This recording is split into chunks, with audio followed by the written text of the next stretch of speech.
Gospodarska zbornica Slovenije je 14. oktobra 2014 na Brdu pri Kranju pripravila že 9. vrh slovenskega gospodarstva, na katerem je sodelovalo več kot 450 vodilnih predstavnikov gospodarstva, stroke in politike. Dogodka se je udeležil tudi predsednik vlade Republike Slovenije dr. Miro Cerar. Srečanje je potekalo v znamenju interaktivne diskusije, kjer je na 12 tematskih okroglih mizah preko 100 udeležencev aktivno razpravljalo o prednostnih ukrepih, ki jih mora politika izvesti za zagotovitev čimprejšnje ekonomske suverenosti. Zbranih je bilo 36 prednostnih ukrepov, ki bodo osnova za gospodarski memorandum GZS o prioritetah za vlado Republike Slovenije. Gospodarstvo pričakuje, da bo vlada te predloge upoštevala pri oblikovanju svoje ekonomske politike. Ja, predsednik je dal kar dost, vlade je dal kar dost zavez.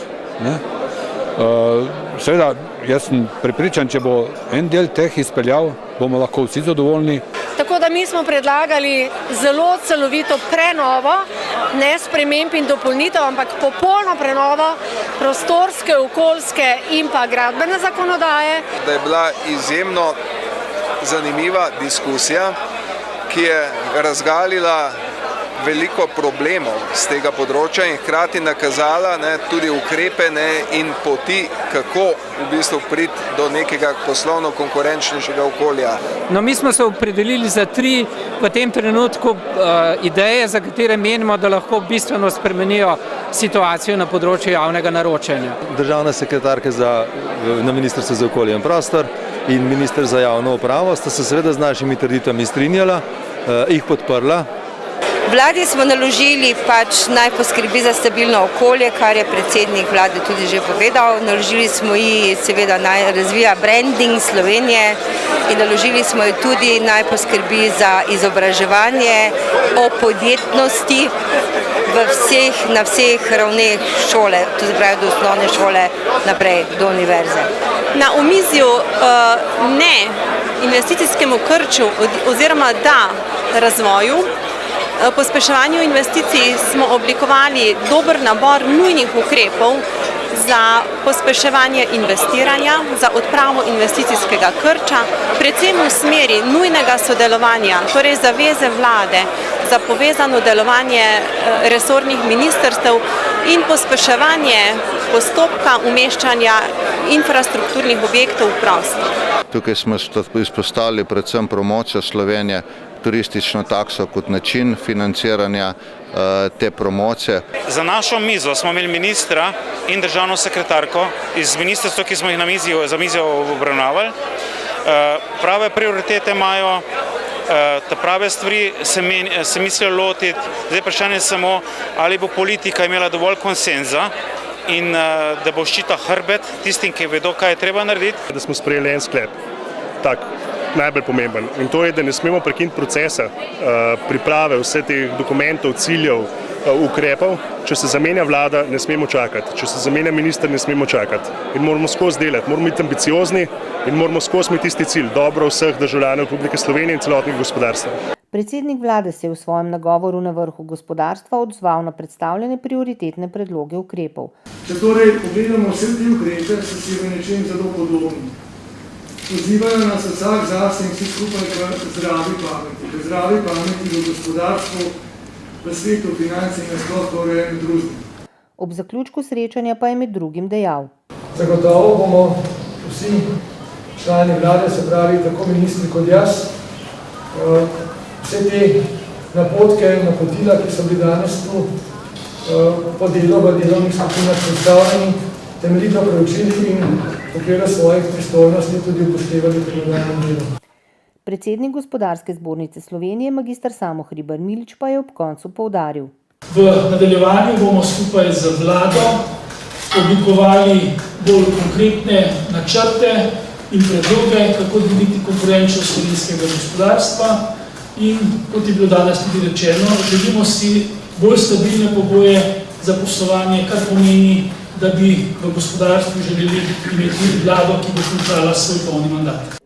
Na vrhu slovenskega gospodarstva so ambasadorji korporativne integritete, predstavniki 28 gospodarskih družb, slavnostno podpisali slovenske smernice korporativne integritete in se tako zavezali ne le k spoštovanju in krepitvi le-te pri svojem poslovanju, ampak tudi, da bodo širili zavedanje o pomenu poslovanja v skladu z zakonodajo in etičnimi standardi kot enim izmed temeljnih načel družbeno odgovornega delovanja v slovenskem gospodarstvu nasploh.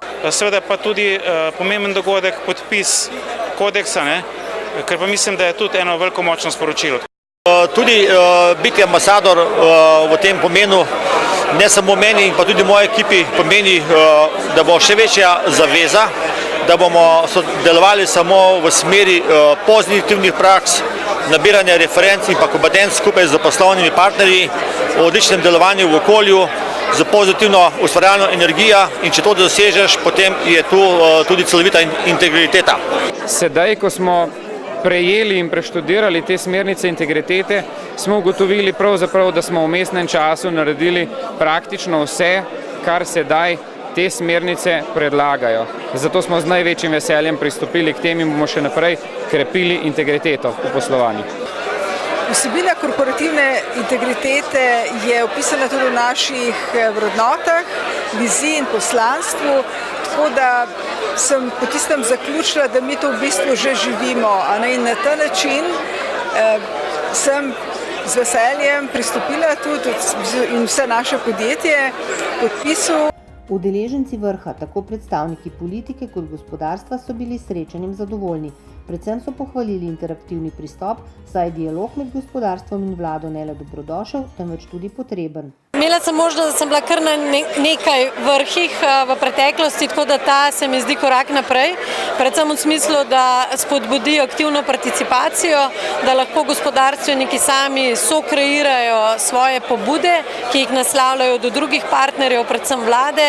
In pa zelo spodbudno se mi zdi podpis teh ambasadorjev integritete v gospodarstvu. To se mi zdi ključno za povrnitev zaupanja med delavci in menedžmentom, kar pa je ključno za tudi izhod Slovenije iz krize.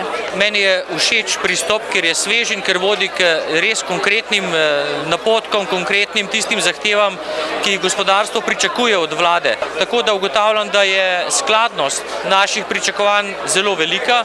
Pripomnil bi pa to, da je del naloge, ki ga lahko opravi za uspešnost gospodarstva na strani države. Drugi del naloge pa mora biti na strani gospodarstva. Tako da poudarjamo, da je to partnerski odnos, v katerem moramo en in drugi iskati kreativne rešitve, čim boljše delo, pa vendar vsak opraviti svoj način dela in se fokusirati vsak v svojo dejavnost. Moram reči, da sem pozitivno presenečen. Način dela mi je bil izredno všeč. Dialog ni potekal v smislu ping-ponga, ampak je bilo eno sodelovanje z okroglo mizo, kjer smo vsi dali in smo bili vsi enakovredni partnerji. V tako kratkem času smo dobili nabor 36 dobrih, pametnih ukrepov. Kaj bi si želel, da ta način dela, da se vsedemo za mizo, ne da si pišemo, da bi to tudi uporabljali ta način dela pri implementaciji odpravljanja od vseh teh problemov ali pa ovir, ki so danes bili jasno nakazani strani gospodarstva. Mislim, da je vrh zelo uspešen, predvsem po tem, da je zelo jasno predstavil vladi prioritete, pričakovanja gospodarstva in mislim, da vlada zdaj se mora res potruditi, da bo postavila svoje prioritete in da bo pričakovanja gospodarstva izpolnila. Vesel sem, da je bil današnji vrh slovenskega gospodarstva po eni strani izjemno konkreten. Govorilo se je o konkretnih rešitvah, konkretnih stvareh, ki se lahko naredijo za boljši razvoj Slovenije, ne le gospodarstva, družbe kot celote. Kar pa se tiče seveda nastopa, recimo tudi politike, sem pa vesel, da je bila omenjena zdrava pamet in da bomo skupaj naredili korake naprej. Jaz mislim, da je zelo dobro pripravljene iskrene čestitke Goranu Novkoviću in predsedniku gospodarske zbornice in vsem ostalim, ki so pri tem sodelovali. Da je bil bolj interaktiven, da je lahko več ljudi sodelovalo pri tistih temah, ki jih najbolj žulijo, če lahko tako rečem, da so si lahko ljudje iz publike izbirali omizja, kjer bi želeli sodelovati in da je to zagotovo pripomoglo tudi k večji kvaliteti tudi vsebinskih ukrepov, ki smo jih skupaj potem oblikovali in predlagali. Bilo je zelo živahno in tudi tako sestavljeno, zelo odprto. Današnje srečanje je prineslo novost pri organizaciji tovrstnih dogodkov. Zelo dober pristop interaktivnih omizij je podal priložnost sodelovanja vsem udeležencem. No, rekel bi, da nov pristop pomeni tudi nov kakovostni preskok, v organizaciji tovrstnih srečanj, ker omogoča neposredni dialog med predstavniki gospodarstva, stroke in vlade oziroma javnega sektorja. Izredno sem zadovoljen, tudi po današnjem srečanju, kot vidite, je veliko optimizma, kar je izredno pomembno, in tudi obljube in zaveze, ki smo si nekako dali, tako gospodarstveniki in pa tudi javna in pa državna uprava s predsednikom vlade na čelu, da bomo igrali skupaj eno močno gospodarsko, poslovno in pa družbeno igro, ki mora prinesti v naslednjih mesecih in pa tudi letih prave rezultate. Odlično. Prvič se mi zdi ta metoda dela odlična. Mislim, da nisem bil sam jaz, ampak da vsi kolegi in kolegice, s katerimi smo se pogovarjali, smo bili na tem navdušeni. Mislim, da je današnji vrh gospodarstva, ki ni bil klasičen, konvencionalen, je nekaj popestril. Vseh 36 predlogov, kaj je bo danes gospodarska zbornica komunicirala z vlado, pomeni nekaj dobrega. Jaz ocenjujem tole noviteto, interaktivno sodelovanje za dobro, zato ker sploh ne more biti napake. Toliko omizij, toliko deležniki, odgovornimi ljudmi, ne more sploh pride do slabega predloga. Vsi so lahko samo dobri. Najbolj mi se je pa bil všeč tisti stavek optimizma, rabimo optimizma pa dobre volje.